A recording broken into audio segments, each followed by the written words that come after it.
alaramma daga cikin bala'in mai girman kai.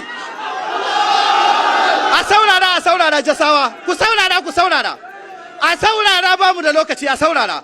Daga cikin bala'in mai girman kai bai bin kowa sai dai a bi shi.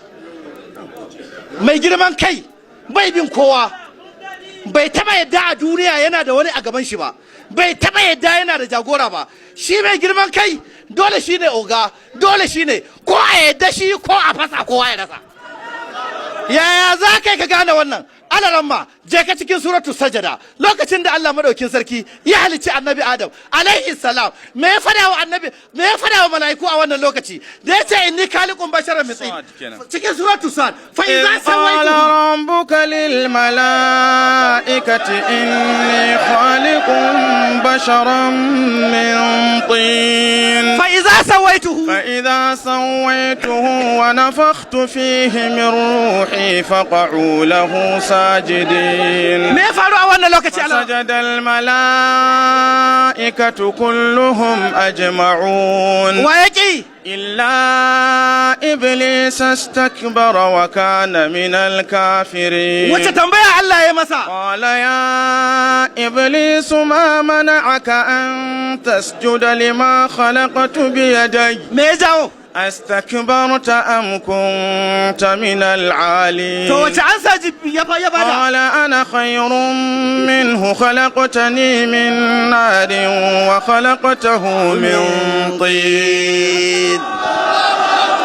da Allah ya halicci annabi Adam ya ce mala'iku su yi masa sujada, Allah ya ce fasajadal mala'ikatu kulluhum ajma'un, mala'iku gaba ɗaya su yi wa annabi Adam sujada, haka ne?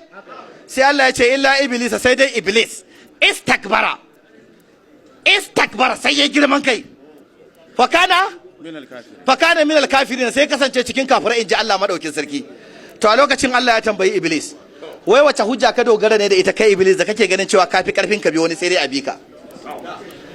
Wai da me ka dogara da kake ganin kafi karfin kai wani sujada, kafi karfin ka sun koyar da kanka gaban wani, me kake takama da shi?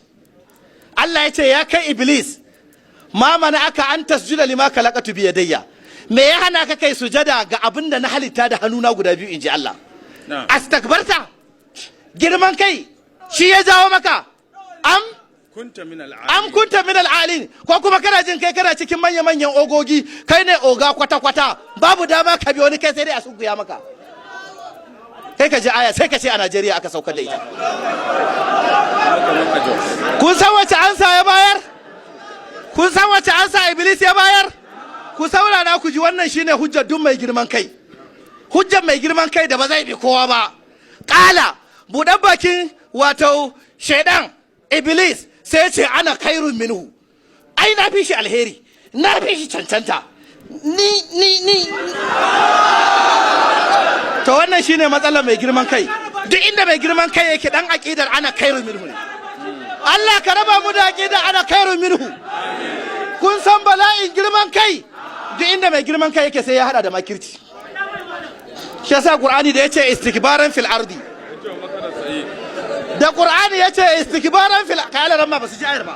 Istikbaran fil ardi wa makra sayyi, istikbaran fil ardi wa makra sayyi, yawa istikbaran fil ardi wa makra sayyi, wala yahiqu al makru sayyi illa bi ahli. Kai ku ce Allahu akbar.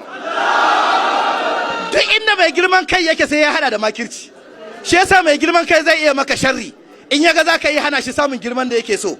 Mai girman kai zai iya maka kage, zai iya shirya maka gadar zare, ba bala'in da mai girman kai ba zai iya shirya maka ba in yaga zaka iya zama sanadiyar kubucewar girmansa. Wannan shine bala'insa.